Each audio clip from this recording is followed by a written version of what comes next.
Did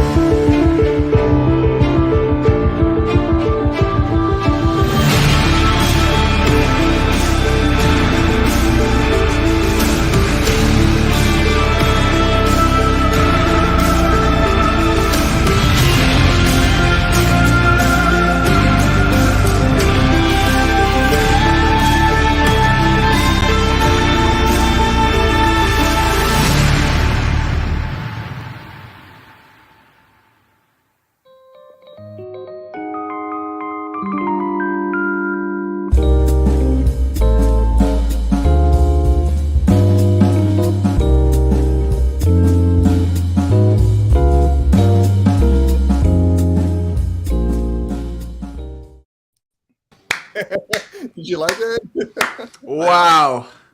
There's an intro. Hey, is that Quentin Tarantino making introductions for our company these days?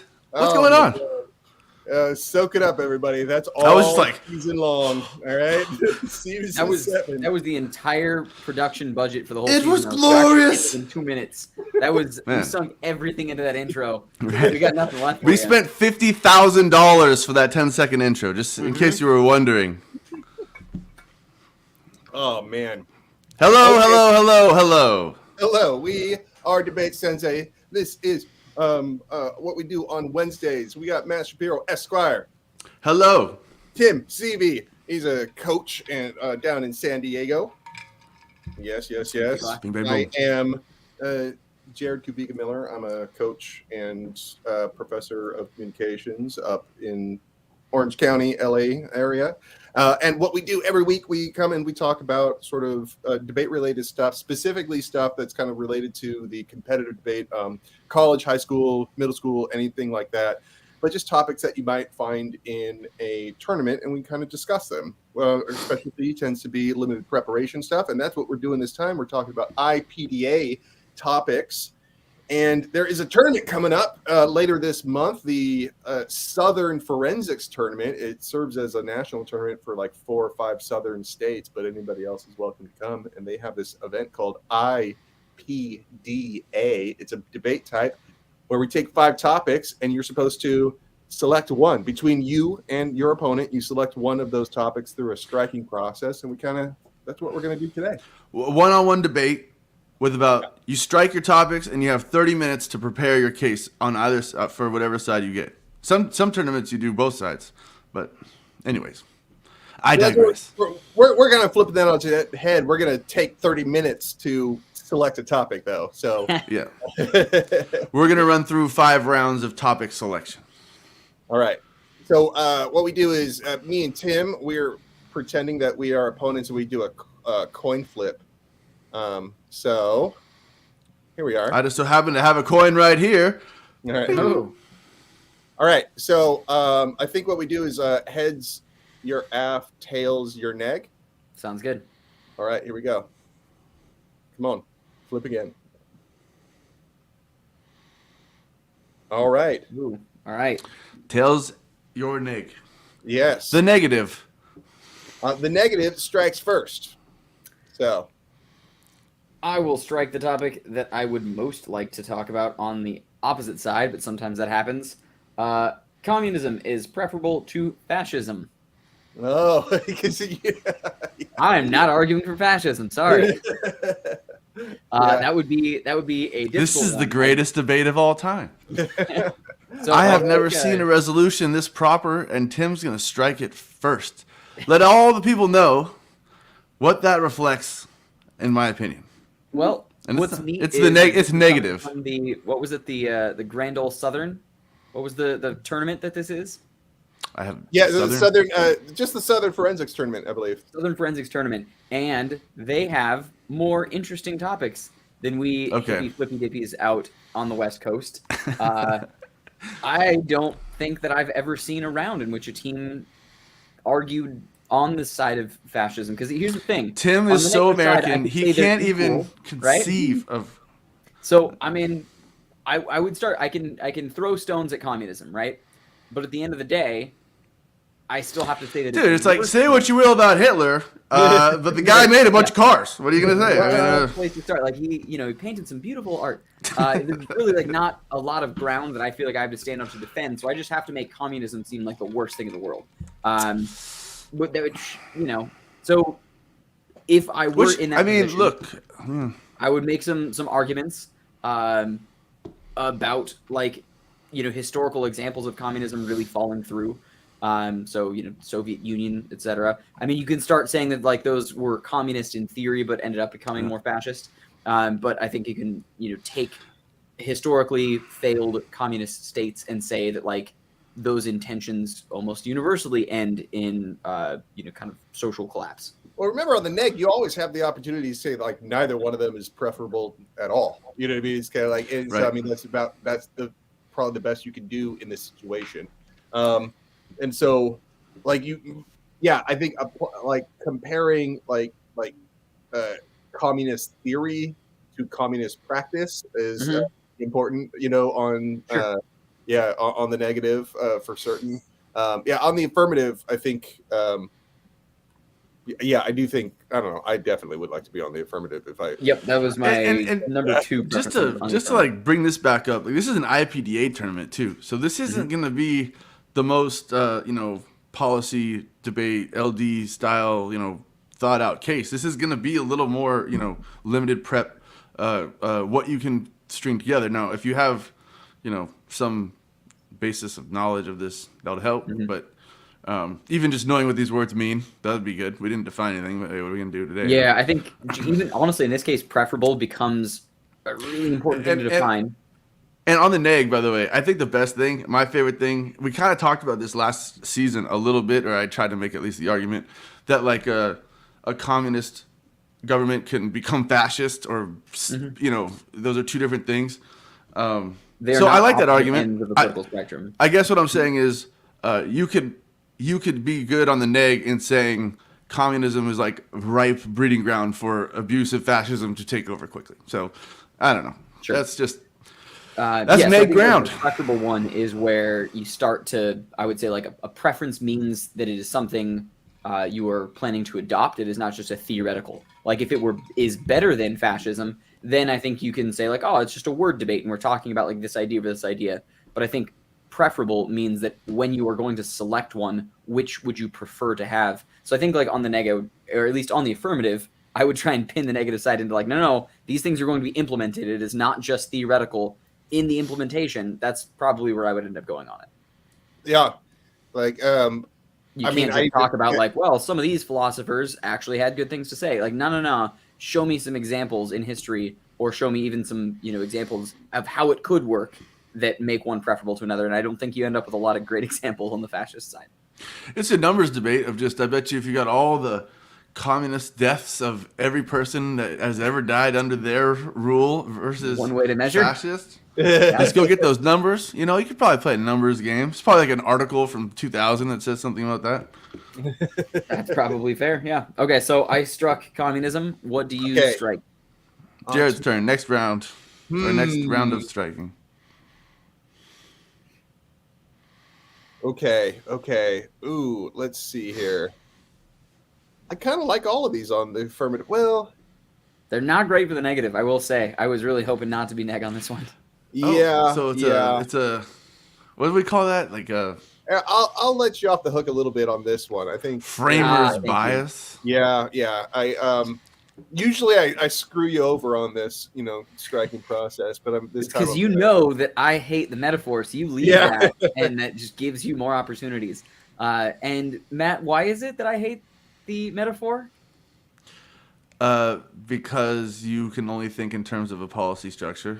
No. It's that I lack creativity and any kind of imagination and sense of fun. That was a lie. I slandered you, and I am revoking it now forever on the same medium, so I think I'm good. Well, it was a joke then. Listen, it was supposed to be something so ridiculous. No one would believe it. Background on every single one of these topics, and this one is not so bad, especially when I started like looking up examples of open-ended like pop culture specifically. I'm like, all right, let's just line up some pop culture examples. And the first example that came up was the series Lost. Oh, And, like as an open end, I'm like, oh damn, maybe Af is not the one to be on this. After I saw that, I'm like, yeah, pissing people because off. people hated that. Yeah. I mean, I think you can argue on both sides of it. This is actually a fun one. I would just turn it into movie sequels. I would just be like, all right, here's the example we're going to discuss. A movie that has a neatly tied up ending. Fast and the Furious 18 is coming Yeah, out. right. Exactly. Vin Diesel is making those movies still. Did you know that? Maybe we just nail down a much more like hardcore resolutions. We can debate this specifically in a future week. I think like movie sequels are an endlessly fascinating thing to discuss because you get some great stuff that comes out of sequels and you get some absolute garbage, but then also like the economy behind movie sequels is insane. I was reading something like I think it was in like 1980 or something, the number of sequels that were like big box office hits was like 1 out of like the top 10 of the year. And then every decade it grew and grew and grew until like in 2020, well, not 2020 exactly, but like in the 2020s, like every top grossing box office movie is a sequel. There do not exist like really big original hits. Like, or if they do, they are the major exception to the rule. The things that like knocked out of the park are like Jurassic Park 16 and Fast and Furious 12 and whatever the most recent Marvel movie is. But even just I think it's on a conceptual level, like that's also still a good Star Wars 27 debate to have rather than just comparing examples. You can talk about how like open-ended stories encourage sort of like critical thought. They open up a sort of a marketplace for like fan fiction, and this could be like fan fiction good arguments. You know what I mean? It's like for if you're on the affirmative, but I don't know. It's like, I just it seems like we would get into an example war on this one. That would just kind of it would be a fun example war though. It is like Inception. Star Wars versus is an open-ended movie, right? Inception. Sure. That's not or like I was thinking about like wars stories. It's not exactly the same. And I'm not talking about movies. I'm saying an open-ended war is not preferable to like one that ends and then is over. Yeah. Maybe it is. Maybe it's not. I don't even know which one's worse. An open-ended wound is not good either. Wound. I want that. The story of my wound. You know what I mean? It was left open-ended. Yeah, there's a lot of other things other than stories that are bad when they're left open-ended. Those would be interesting debates. Yeah, I think that I would, if I were on the negative, I would have to argue something like endings good. It allows you to finality, certainty, complete your thought, and there's like a closure to it. It's like just why closure is good for the human psyche. Yeah, well, people just get frustrated as all hell. Like frustration bad. Interpretation is ambiguous. So two people walk out of the same movie and argue for the rest of the night about what happened afterwards. All right. The Star is Born. I just watched that movie. Open-ended. Great movie. Which one was that? A Star is Born with Lady Gaga and Bradley Cooper. Yeah. Wow. Also, I'm plugging the third remake of that, though. All right, this next one, I'm actually going to change what I pre-wrote. I'm going to strike Curt Schilling. Oh, okay. Fair enough. Yeah, I like how debate includes more things. As I did just the smallest modicum of research on this, I thought that it was sports betting. I thought that was the thing that kept him out of it. That's Pete Rose. You're thinking it was Pete Rose. But I mean, there's been a few stars in various sports have been left out for like just minor betting things. Yeah. But yeah, so Curt Schilling, it was a political thing, which I didn't realize. Yeah, like his basically comments that he makes over long periods of time. And who is Curt Schilling, and what did he do? So Curt Schilling is one of the best pitchers of all times. He's got a couple rings. He's touted as being, it's like he's got some massive statistics. So he had a 3.35 ERA. Like that's good. I mean, so that's where here's my beef on it. If I'm on the negative side, Hall of Fame should be kept super exclusive. Like really, really like top 1%. I think that because the Hall of Fame is just advertising, right? Like they are their own organization. They don't really get any whatever things. It's just there to be like, we are record keepers and people love thinking about records and like that's the thing. But the more that they just allow people in that were like, oh yeah, this guy had a good thing here, or here and there, I think keep those things super, super tight. And I think that there are better pitchers than Curt Schilling, and like the stats say that they're better pitchers than Curt Schilling. So if on the negative side, yeah, I would just say that like his stats weren't good enough. Like keep the stats high. On the merits. So he was like a 3-time All-Star. He had a 3.35 ERA. He had 1 World Series win. So I'm like, hey, higher bar.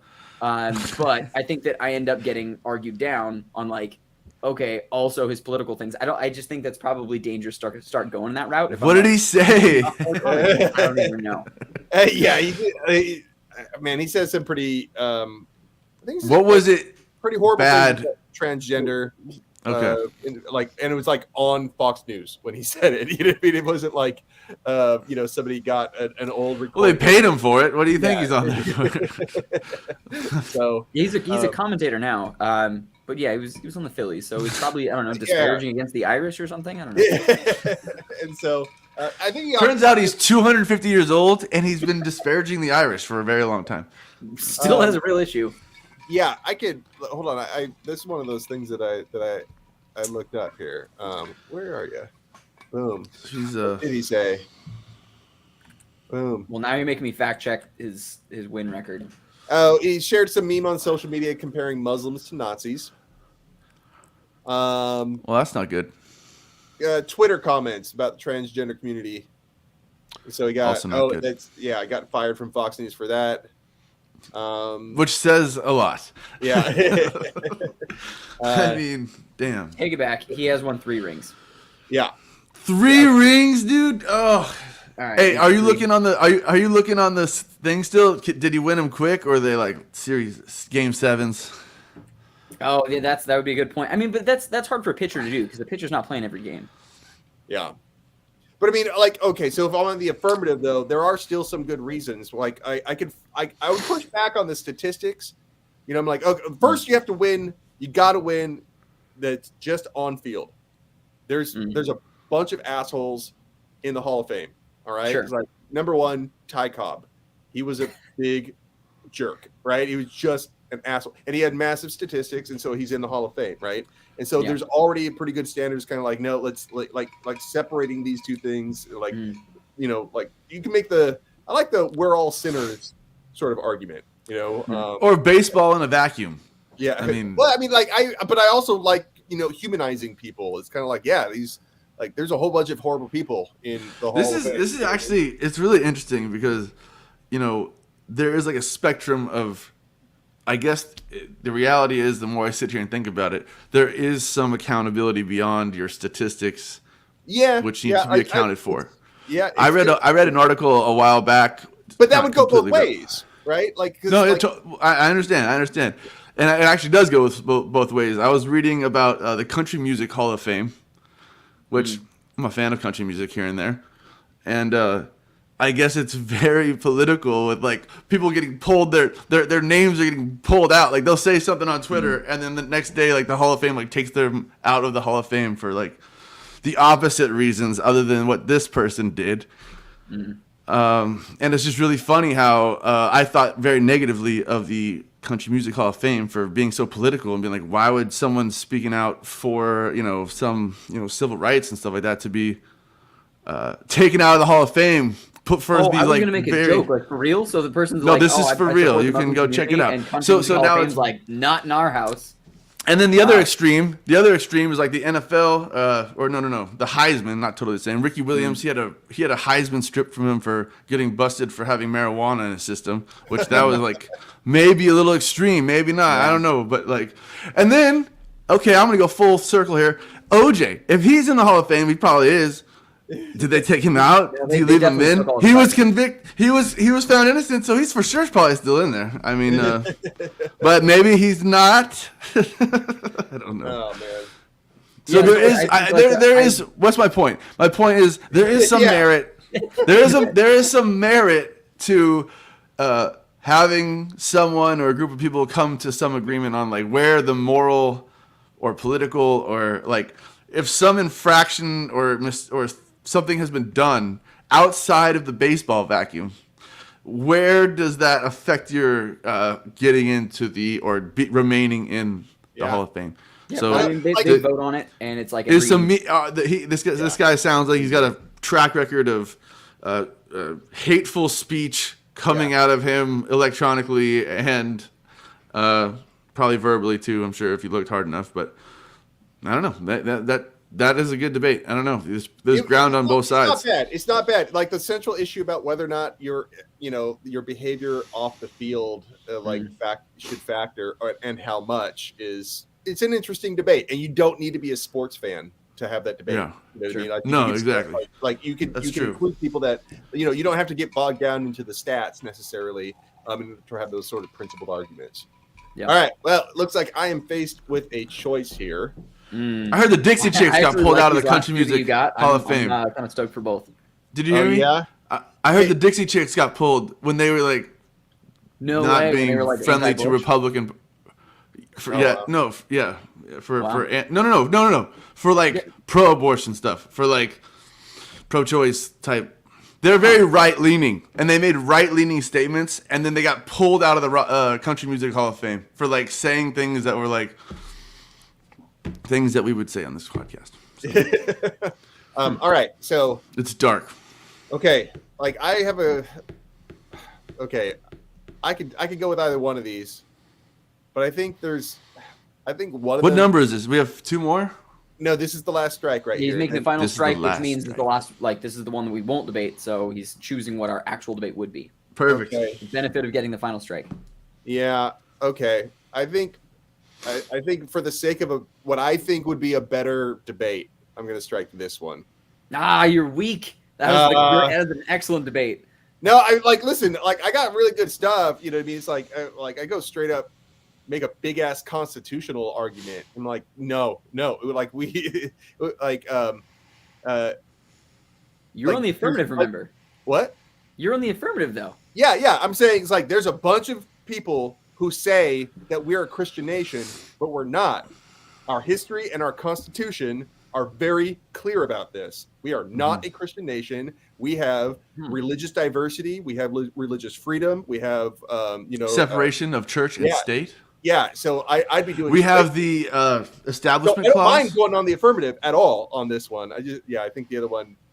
I don't know. I don't love being on the affirmative for this one, but this is actually my number one for the negative. So I think I've got like most of go get him, Tim. Recent, on the judicial branch, most of the recent justification on Roe v. Wade stuff was here is some 1800s era case law that has strongly religious underpinnings. I think the morals that we pull from are Christian with a capital C morals. It's not like the things that we pull from are, really popular in Judaism or really popular in Buddhism or really popular in Islam. They are Christian morals that we're nope, this is a thing that the Bible says, and therefore we're going to make it into law. And we'll fancy a bunch of language around it, but it only really points back to one thing, and that's the Bible. Or maybe I shouldn't say one thing. I'm not a biblical scholar. But I don't imagine that some of the things that we have silly laws about are what are you talking about, Tim? Other religious texts. So, I think what's happening here, though, is I probably frame it as a value debate about, it's like taking a stand, there's a principled stand about, it's kind of we're going to draw the line right here. And so I would respond with your Roe v. Wade stuff with that was clearly the wrong decision. That's not who we are. Yeah. But is it so here's the thing. I'm standing on just because you don't want it to be the thing, it is the thing. So whether you want the country to be away or you want the country to be Christian or you don't want it to be Christian, these are the laws on the books right now. I'll go one step further. I'll go one step further than that. I'm going to say my argument's going to be is that decision will not age well. That will not last. You know what I mean? It's kind of like Plessy v. Ferguson. It's kind of and the whole segregation argument, that the way the laws are written, even if we aren't following them currently or we're sliding backwards, that's who we are as a nation, and it will not last. History will not be kind to that decision. So I think that's debatable. I think that's debatable. Okay. Well, whether I agree with you on that, though, I still think I throw out like the number of examples that totally still stand that we just like, yeah, whatever, because people are pretty comfortable with Christianity. I think if like you came from a like strong Muslim background and then saw just the number of like religious iconography and like religious reference, specifically like Christian references and things throughout and just on federal stuff, we probably have some issue. For example, hand on the Bible when being sworn in God we trust, on our currency, like at every state, like under God in the Pledge of Allegiance. The 10 Commandments, I believe, are in the Supreme Court. They're not Court. like the biggest, most important. There are debates about them here and there, but the fact that we just kind of like, yeah, it's all good, and on every piece of currency that we have, it's not. And a nation, trust, Tim, right? Like it's, yeah. If I may, Please. a nation is a people. Okay. Amen. And the people there's a lot of Christians, and the historically are our future. And historically, just let them lead the way. Historically, it's been even more Christian all the way till the beginning. Sure. I don't think all the founding fathers and mothers and people were all Christian. I don't think that's true, but I think a lot of them were, and I think a lot of them said they were. So that's the people who make up the nation. Definitely, there's a lot of Christian people, and so if a nation is a people, then we most definitely are a Christian nation in many ways. So. Are we voting on like plurality then? Like there are more people in the United States that identify. Well, now we're just I mean, this is where we're going over. Yeah, so the response to that one is like, well, aren't we ignoring all the other people in, like, if we're saying, oh, it's so overwhelming that we're a Christian nation, it's kind of like that seems. I'm not saying that. It seems to be pretty dismissive. No, if that's the argument in the debate, that like it opens the door for saying that's a dismissive argument for millions and millions of people, especially the growing number of secular people. Like the direction that the country is going is secular. All right, not Christian. So I think I'm still landing on like we might not eventually be, or we shouldn't be, but those aren't the debate. It is whether we are at this moment or not. And I think that there's enough evidence, or there are enough examples that I could throw at it that it would at least be an interesting debate. I think probably it's like the last days. Like you say, it's like we're almost toward the end of that, but we still are. That's interesting. That's where I would have to say is like we might not be one day, or we probably won't be one day, or we shouldn't be. But at this moment, yes, we are. And here's examples. I'd even say like we might not be tomorrow, but we are today. What's the resolution? What's the resolution? What's the resolution? So who's the winner? It's on the screen. Oh, this is the final. All right, here we go. So that struck. That means our topic that we would actually debate is loot boxes and microtransactions ought to be banned from gaming. I just thought that, I don't know. I think people would like to hear this. You know what I mean? It's just, it's kind of like contemporary, and they might learn like, what the hell does that mean? Oh, I'm interested. So, Matt, what is a loot transaction and a micro box? Teach us your ways. For kids. Well, you see, a loot box is a box in which loot is deposited. Tim, take it away. So in video games, the Tetris and Snake and what have you these kids playing, you can purchase stuff with real human dollars, which is insane, that only exists in the game. So you can exchange US dollars or whatever your currency is, or cryptocurrency, for a cooler helmet or a stylized sword or whatever the thing happens to be, right? And microtransactions those tend to be classified, if I'm getting this right, those tend to be classified as microtransactions, like the little things you purchase that might cost, 500 gold in whatever game, but the conversion rate is really small. So it feels like it's, very, very small. But those microtransactions, and I wish I had the exact stat on it, but those microtransactions, when I last heard, totaled in the billions of dollars like per year. Like the amount of money that actually changes hands from kids playing games. And granted, it's people of all ages, but people playing games, processing these microtransactions, spend billions of dollars on these things in total. Right. Like that is wild to me. Absolutely insane to me. Yeah. So you're on the affirmative, saying they should be banned. Why should they be banned? Yeah. Gambling would be one. Yeah. So like the addictive behaviors that come along with it is definitely in children, right? Yeah. There's your contention too. And children. Adults. Yeah. And adults, but yeah, just like people become obsessed with moving on to the next level, and so they keep on paying it, and so you're basically preying on people who don't have the abilities to sort of inhibit that sort of desire for pleasure, you know what I mean, or instant gratification. I might be wrong about this, but I think that like 80% of revenue comes from people, like 20% of people. That's like this magic sort of ratio, and those 20% of people, like a lot of them have problems with this type of stuff, and you're just kind of preying on them with these microtransactions, you know what I mean? And so, but then too, is like kids don't know what the hell they're doing. I've heard of those horror stories about a little mobile game, and it's like, hey, I want to build an aquarium, and so you have to buy fish for your aquarium, and they just spend thousands and thousands of dollars of their parents' money, and the parents don't know it because they just want them to shut the hell up for 5 minutes. Well, they were expensive, like you do. Golden minutes. So those like serious issues, right? Like I think on the negative side, I probably come back with some kind of counterplan on like set an age limit, right? Or like there's probably like various issues and limitations on the capability there. It's kind of like having a rating system on movies. Dude, the negative like no capitalism really good. Limit who's watching these things, like, really limit kids.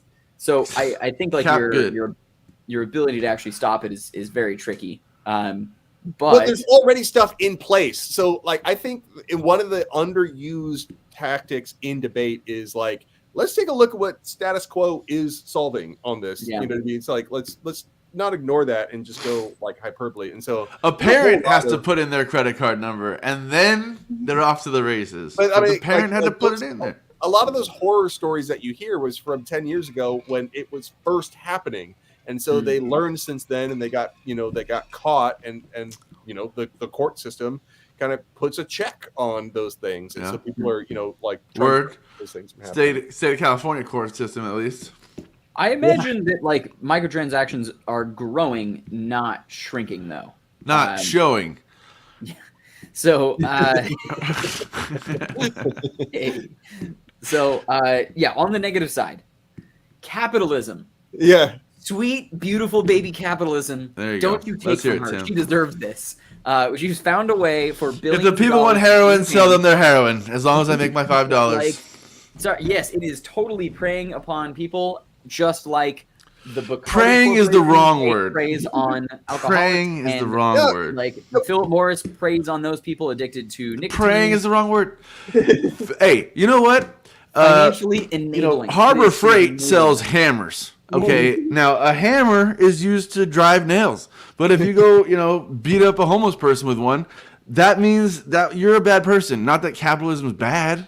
See, I think that, like, I don't know. I think people kind of, there's ways to participate in capitalism that I think market freedom that are a little bit, that need to be explored a little bit more, or at least not dismissed.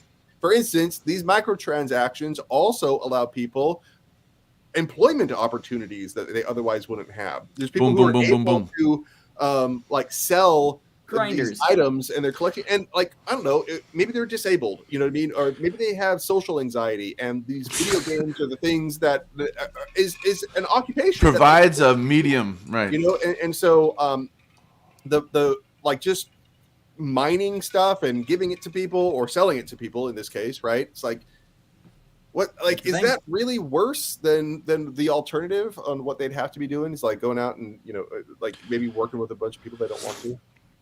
Yeah, if you can make a buck, ain't nothing wrong with it. I think I do have a real I think it's a good argument that like I'll be under the bridge at 8:45 tonight, everybody. On 405 in Harbor. So the casinos preying upon people with gambling addictions and bars preying upon alcoholics and microtransactions preying upon people with addictions to those things, like, I don't know that it's, I don't know, that's a good argument, but I feel like it's, part of me says that it's not the company's fault. Like they should do something about it. Like gambling, addiction has all kinds of awareness and stuff in casinos, but it doesn't stop the casinos from running. And like bars have to, stop serving people after a certain, if they feel that they're overserved or something, but they don't have to check with someone to see if they have an AA chip and decide whether or not to serve them. Like they still do stuff. So like, is that the bar's fault or is that the individual's fault? I think that I'm going to put that back on the individual and say, like, if you have a problem, that is up to you to solve it. It is not up to the world to conform to your capitalism. Good. Nay. Right? Like it's boom. Bad, right? But that's probably a way that I would approach that in a debate round on the negative side. Well, hell yeah, brother. Yeah, I mean, and just being allowed to customize your playing experience. Freedom of the game experience. There you go. But I want to have a broadsword. Don't forget the simple policy questions, like who is banning it and what's the punishment for microtransactions? Like, Mothers Against Drunk Gaming. You know what I mean? Like those details help develop some. They help develop your arguments, right? You ask those questions of the affirmative, sure. Right? So yeah. And there are governing bodies over gaming companies and things like that, so it could be done. But I think the logistics on that as a policy debate would end up becoming pretty interesting. But I'm glad that we got to get to some of the root of the things, and we didn't just get bogged down in like, yeah, but what's your enforcement? I'm glad that we got some of the broader scope things. I think you can also enforcement is the Eye of Sauron. What was that? Nothing. The enforcement is a giant final boss. What were you saying, Tim? So I'm saying, as like a final argument on that, I would also say you could make a contention that it just makes gaming worse. Like the experience to be, you paid your $60 for a game and you got to play all of the game. Now you get stuff for the same price, or maybe it's cheaper, but oftentimes it's still the same price. And the only way that you can really like progress without an insane amount of grinding is to pay for stuff, and it makes games like dramatically more expensive, and that sucks and means there's just not as many people can enjoy the game. So I think that you can have some argumentation on just like the experience is worse. It makes the entire process worse, and people don't like it. It's just profitable. So like on behalf of gamers, the shareholders like it. They sure do. They sure do. All right. Well, this is our first episode back, and we went way over, but it was fun. All right. I'm hoping everyone liked it. We got Matt Shapiro, Tim Seavey from good old San Diego. Stay classy. All right. And Jared, my coach, Kimmy Camilla. I will see you next week, everyone. Bye.